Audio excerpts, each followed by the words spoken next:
নমস্কার বন্ধুরা, আপনি কি এখনো যুবসাথী প্রকল্পে আবেদন করেননি? তাহলে কিন্তু আপনি বড় সুযোগ মিস করতে চলেছেন। অনেকে চেষ্টা করেছেন অনলাইন ফর্ম ফিল আপ করতে, কিন্তু সঠিক পদ্ধতি জানেন না। কেউ আবার ভুল তথ্য দিয়ে আবেদন বাতিল করে ফেলেছেন। আজকের এই ভিডিওটিতে আমি আপনাদের দেখাবো কিভাবে আপনি মোবাইল দিয়েই স্টেপ বাই স্টেপ এই প্রকল্পের জন্য আপনি আবেদন করতে পারবেন। কি কি ডকুমেন্ট লাগবে, কিভাবে রেজিস্ট্রেশন করবেন, আবেদন করার সময় কোন কোন ভুলগুলো করলে ফর্ম রিজেক্ট হতে পারে, সবকিছু বিস্তারিত আলোচনা করব। তাই ভিডিওটা শেষ পর্যন্ত দেখবেন।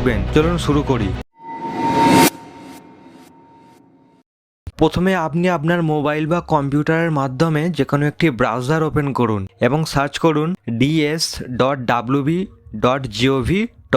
আপনাদের সুবিধার্থে ভিডিওর ডেসক্রিপশনে আমি ওয়েবসাইটের লিঙ্ক দিয়ে দিচ্ছি। ওয়েবসাইটে ভিজিট করবার পর দেখবেন আপনার সামনে এই ধরনের একটি ইন্টারফেস আসবে। ডান পাশের বক্সটিতে দেখবেন নিচের দিকে লেখা আছে বাংলা যুবসাথী প্রকল্প, চেক টু অ্যাপ্লাই। ওই অপশানটিতে ক্লিক করুন। দেখবেন আপনার সামনে একটি নতুন ইন্টারফেস আসবে যেখানে লেখা আছে যুবসাথী। এখানে ডান পাশে দেখুন অনেকগুলি অপশান রয়েছে। এই ডকুমেন্টগুলি আপনাকে পিডিএফ আকারে জমা দিতে হবে। তার কত ম্যাক্সিমাম সাইজ, কোনগুলি পিডিএফ আকারে জমা করবেন এবং কোনগুলি জেপিজি আকারে জমা করবেন সেইগুলি দেওয়া রয়েছে। এখানে আমরা পরে আসবো। পাশে দেখুন তিনটে অপশান রয়েছে, download system guide, apply online, check status. আমরা অনলাইন অ্যাপ্লাই করব, তাই অ্যাপ্লাই অনলাইনে ক্লিক করব। দেখবেন একটি নতুন ইন্টারফেস আসবে। ডান পাশে অ্যাপ্লিক্যান্ট লগ ইন, তার নিচে আপনার মোবাইল নাম্বার লিখতে হবে, যে নাম্বারটি আপনার আধার কার্ডের সাথে লিঙ্ক রয়েছে, এবং অবশ্যই দেখবেন যেন সেই নাম্বারে রিচার্জ থাকে, কারণ সেই নাম্বারে একটি ওটিপি যাবে। নাম্বারটি দেওয়ার পর নিচে ক্যাপচা ফিল করুন। ফিল করে গেট ওটিপি অপশানে ক্লিক করুন। ভেরিফাই হওয়ার পর আপনি অফিসিয়াল ওয়েবসাইটের যে অনলাইন আবেদনের মূল জায়গায় পৌঁছে যাবেন। দেখুন উপরে লেখা আছে applicant from Bangla Yuvasathi scheme. এবারে আপনার বেসিক ডিটেলস আপনাকে ফিল করতে হবে। প্রথম বক্সে মোবাইল নাম্বার দিন, অবশ্যই দেখবেন যেন সেটি আধার কার্ডের সঙ্গে লিঙ্ক থাকে। সেকেন্ড বক্সে আধার নাম্বার দিন। এবার নিচের বক্সে আপনার নাম লিখতে হবে। অবশ্যই আপনাকে খেয়াল রাখতে হবে আপনার নামটি মাধ্যমিকের অ্যাডমিট কার্ড অনুযায়ী লিখবেন। এইটাই এখানে লেখা রয়েছে। এখানে আপনাকে একটি গুরুত্বপূর্ণ তথ্য দিয়ে রাখি, আপনি যদি বিবাহিত মহিলা হন, অবশ্যই আপনার পূর্বে অর্থাৎ আপনি যখন মাধ্যমিক দিয়েছিলেন তখন আপনার পদবি অন্য ছিল, এখন আপনার পদবি অন্য।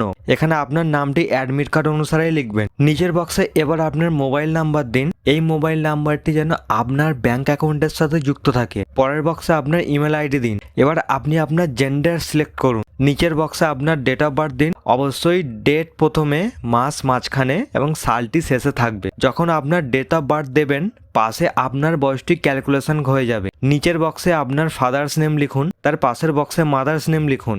এবার তার পরের বক্সে আপনি যদি বিবাহিত হন তাহলে আপনার স্বামী বা স্ত্রীর নাম লিখুন। এবারে ক্যাটাগরি লিখতে হবে, আপনি কোন জাতিভুক্ত। আপনি যদি জেনারেল হন তাহলে জেনারেলে ক্লিক করুন। এছাড়া এসসি, এসটি, ওবিসি অপশান রয়েছে, আপনি যেটি সেটিতে ক্লিক করুন। তার পরের বক্সে আপনার ম্যারেজ স্ট্যাটাস দেখাবে। আপনি যদি আনম্যারেড বা ম্যারেড যদি হন সেটি আপনি এখানে লিখুন। এবার আপনাকে অ্যাড্রেস দিতে হবে। এখানে শুরুতেই বলে রাখি, আপনি যদি বিবাহিত হন তাহলে আপনি আপনার বর্তমান অ্যাড্রেসটি দেবেন। এইটি গুলিয়ে ফেলবেন না, কারণ আপনি আপনার নাম লিখেছিলেন অ্যাডমিট কার্ড অনুযায়ী, কিন্তু আপনাকে আপনার অ্যাড্রেসটি বর্তমান অ্যাড্রেস দিতে হবে। প্রথমে আপনার হাউস নাম্বার লিখুন। পরের বক্সে আপনার ভিলেজ লিখুন, টাউন, সিটি যা কিছু আছে লিখুন। তার পরের বক্সে দেখুন পোস্ট অফিস, আপনার পোস্ট অফিসের নাম লিখুন। তার পাশে দেখুন ডিস্ট্রিক্ট সিলেক্ট করুন। নিচে দেখুন এরিয়া রয়েছে, আপনি কোন এলাকায় থাকেন, মানে আপনার এলাকাটি ব্লক নাকি মিউনিসিপ্যালিটি কর্পোরেশন, সেটিতে ক্লিক করুন। তার নিচে আপনি আপনার পুলিশ স্টেশন সিলেক্ট করুন। তার পাশে দেখুন গ্রাম পঞ্চায়েত রয়েছে, আপনি কোন গ্রাম পঞ্চায়েতের অন্তর্গত এবং কত নম্বর ওয়ার্ড সেটি লিখুন। পিনকোড, আপনার পিনকোডটি লিখুন। এবারে আপনি মাধ্যমিক পরীক্ষা দিয়েছেন কোন বোর্ডের আন্ডারে সেটি আপনাকে সিলেক্ট করতে হবে। যদি ওপেনে আপনি মাধ্যমিক দিয়ে থাকেন তাহলে আদার করবেন। পরের বক্সে আপনি আপনার অ্যাডমিট কার্ড দেখে রোল লিখুন। তার পরের বক্সে নাম্বার লিখুন এবং ইয়ারে আপনি কোন বর্ষে পরীক্ষা দিয়েছেন সেটি সিলেক্ট করুন। এবারে আপনাকে এডুকেশন কোয়ালিফিকেশন লিখতে হবে। সবচেয়ে উচ্চ মানে আপনি আপনার লাস্ট কোন পরীক্ষা দিয়েছেন সেটি এখানে লিখুন। যদি এইচএস হয় তাহলে এইচএস লিখুন, যদি বিএ হয় তাহলে বিএ লিখুন। পরের বক্সে আপনি কি করেন সেটি লিখুন, আপনার কি পেশা আছে সেটি লিখুন, যদি না থাকে নো করুন। এবারে আপনাকে ব্যাঙ্ক অ্যাকাউন্ট দিতে হবে। ব্যাঙ্ক অ্যাকাউন্ট ডিটেলস দিতে হবে, সেটি অবশ্যই যেন আপনার আধার কার্ডের সাথে লিঙ্ক থাকে। প্রথম বক্সে আপনার ব্যাঙ্ক নেম লিখুন, পরের বক্সে ব্রাঞ্চ নেম লিখুন, তার পরের বক্সে অ্যাকাউন্ট নাম্বার লিখুন। এবারে আইএফসি কোড লিখুন। এবারে আপনি যদি কোনো রকম সরকারি সুবিধা পান, যেমন স্কলারশিপ বা অন্য কিছু হয়, তাহলে ইয়েস করুন। যদি কিছু না পান তাহলে নো করুন। আর যদি পান তাহলে কি পান সেটা নিচের বক্সে লিখুন। সেভ বেসিক ডিটেলসে ক্লিক করুন। এবারে আপনার সামনে ডকুমেন্টস ক্যাটাগরি আসবে। এখানে আপনি আপনার ডকুমেন্টসগুলি আপলোড করবেন। সব কিছু তথ্য পাশে দেওয়া রয়েছে, কত কেবির মধ্যে আপনাকে ফাইল আপলোড করতে হবে, কোনগুলি পিডিএফ, কোনগুলি জেপিজি, সব কিছু মেনশন করা রয়েছে। আপনি দেখে আপলোড করে দিন।